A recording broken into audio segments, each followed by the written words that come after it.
Hello दोस्तों, स्वागत है आप सभी का टू द पॉइंट के इंडियन ईयर बुक के सेशंस में।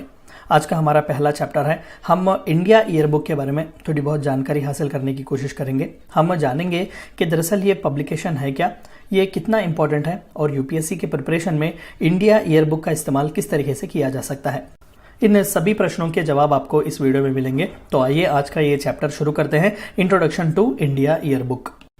सबसे पहली चीज़ जो हमें जाननी है कि ये इंडिया ईयर बुक होती क्या है और इसका प्रोमिनेंस या फिर महत्व इतना क्यों है, खासकर यूपीएससी के सिविल सर्विसेज के एग्जामिनेशन को लेकर। So what is India year book? देखिए, India year book is an annual book, यानी कि साल में सिर्फ एक ही बार इसे रिलीज की जाती है।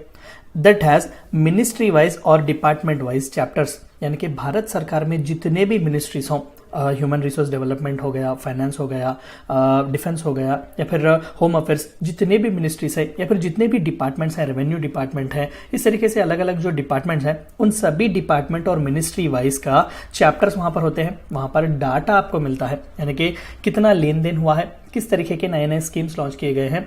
ओवरऑल इन शॉर्ट अगर हम बता सकें तो उस पूरे मिनिस्ट्री या फिर उस पूरे डिपार्टमेंट में पूरे एक साल यानी कि 12 महीने की अवधि में किस तरीके के डेवलपमेंट्स हुए हैं, क्या क्या काम किया गया है, उन सभी चीजों के बारे में हमें चैप्टर्स वहां पर देखने को मिलते हैं, इंफॉर्मेशन हमें मिलता है। And it is a compilation of information that is available on relevant ministries websites. तो अलग अलग ऑफकोर्स अलग अलग मिनिस्ट्रीज और अलग अलग डिपार्टमेंट्स अपने खुद के वेबसाइट्स पर इसे पोस्ट तो करते हैं, लेकिन हमारे लिए थोड़ा बहुत तकलीफदायक है कि हर मिनिस्ट्री को हम कवर करें, अलग अलग वेबसाइट्स पर जाए। तो जाहिर सी बात है कि इंडिया ईयर बुक उन सभी मिनिस्ट्रीज और डिपार्टमेंट्स के पूरे इंफॉर्मेशन को, पूरे डाटा को एक ही किताब में कंपाइल करके हमें देता है, जिसे हम इंडिया ईयर बुक कहते हैं।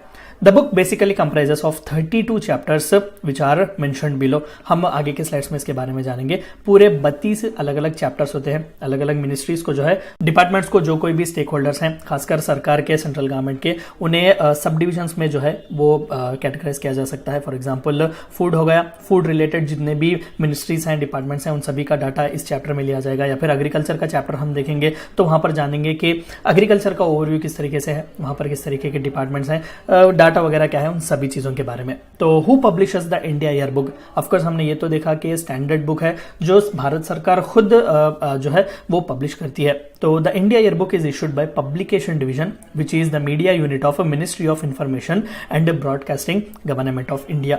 इसीलिए जो है इंडिया ईयर बुक इतना इंपॉर्टेंट है या फिर प्रोमिनेंट है, क्योंकि सरकार के सही आंकड़े वहां पर दिए जाते हैं, सही डाटा हमें मिलता है। ये रेफरेंस बुक की तरह भी काम आता है। जब आप यूपीएससी के खासकर मेंस में जब आप आंसर्स लिखते हैं तो जाहिर सी बात है कि बहुत सा फैक्चुअल नॉलेज आपको वहां पर देना पड़ता है। ऑफकोर्स आपको एनालिटिकल नॉलेज की तो जरूरत है, लेकिन आप एनालाइज भी इसी फैक्ट के बेसिस पर ही करेंगे। तो ये फैक्ट बुक की तरह काम करती है। ये आपको प्रोवाइड करता है कि एक साल में किस तरीके के डेवलपमेंट्स हैं, कितना लेन देन हुआ है, क्या हुआ है, किस तरीके का काम किया गया है। तो ये सभी जो है आपको एक रेफरेंस बुक की तरह काम करती है। और सिर्फ सिविल सर्विसेज के लिए नहीं, आप अगर रिसर्च स्कॉलर्स हैं या फिर यूनिवर्सिटीज वगैरह में भी आप इसे एक रेफरेंस बुक की तरह अच्छी तरीके से इस्तेमाल कर सकते हैं। तो याद रखिएगा कि कई बार एग्जाम्स में पूछा जा सकता है कि which of the following ministry publishes the India year book? So it is ministry of information and broadcasting. ये भारत सरकार से ही रिलीज की जाती है। दूसरा, wise India year book important for UPSC preparation? खासकर यूपीएससी प्रिपरेशन के लिए बहुत जरूरी है। ऑफकोर्स दूसरे एग्जाम्स के लिए भी आप जैसा कि एसएससी के वगैरह के एग्जाम्स लिखते हैं या फिर स्टेट पब्लिक सर्विस कमीशन के एग्जाम्स वगैरह लिखते हैं, वहां पर भी आप इसका डाटा इस्तेमाल कर सकते हैं। लेकिन स्पेसिफिकली यूपीएससी के लिए ये इतना इंपॉर्टेंट क्यों है? Current affair preparation for civil services examination.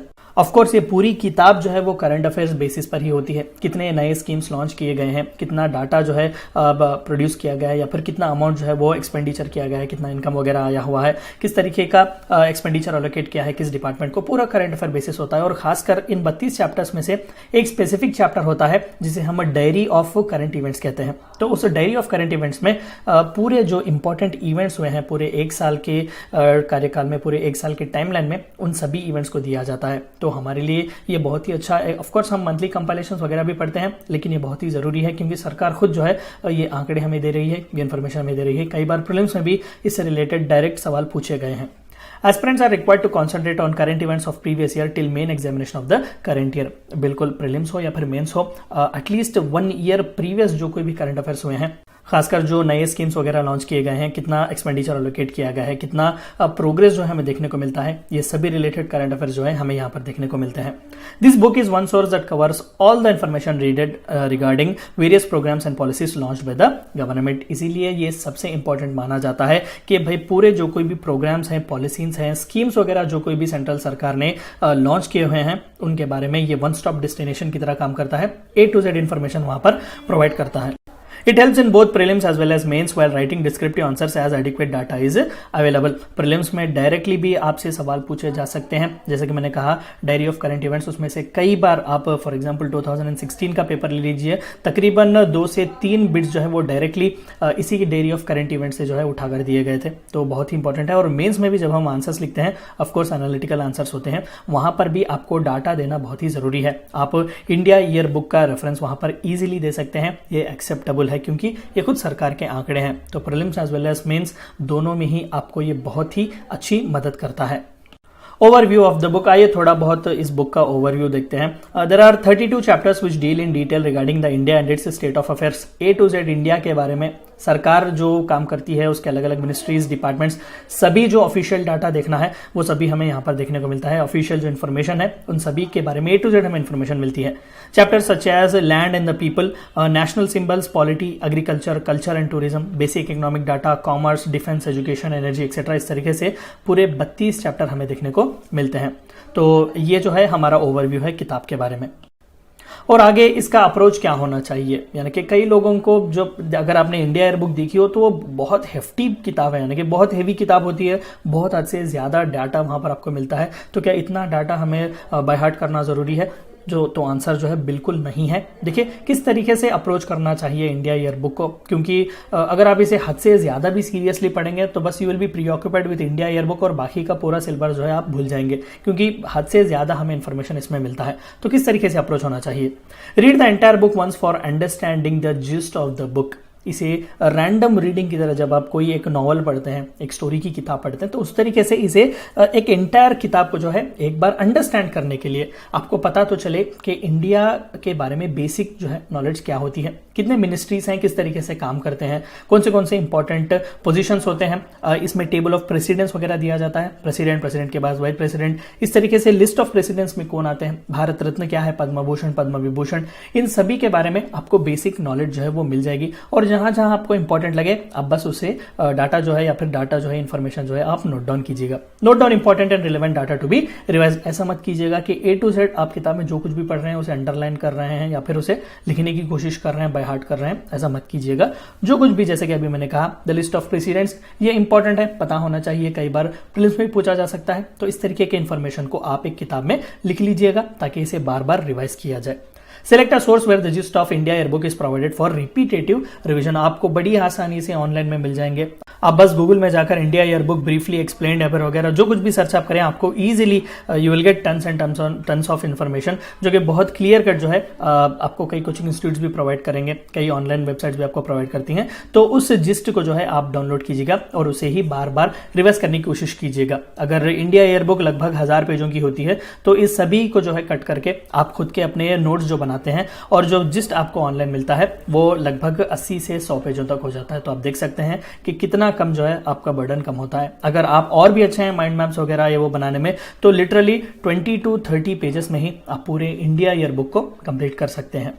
Supplemented with Kurukshetra and योजना मैगजीन्स, तो ये भी दोनों बहुत जरूरी हैं। कई बार मेंस में डायरेक्टली सवाल भी पूछे जाते हैं। योजना और कुरुक्षेत्र मैगजीन्स के जो आर्टिकल्स आते हैं बहुत ही खूबसूरत होते हैं।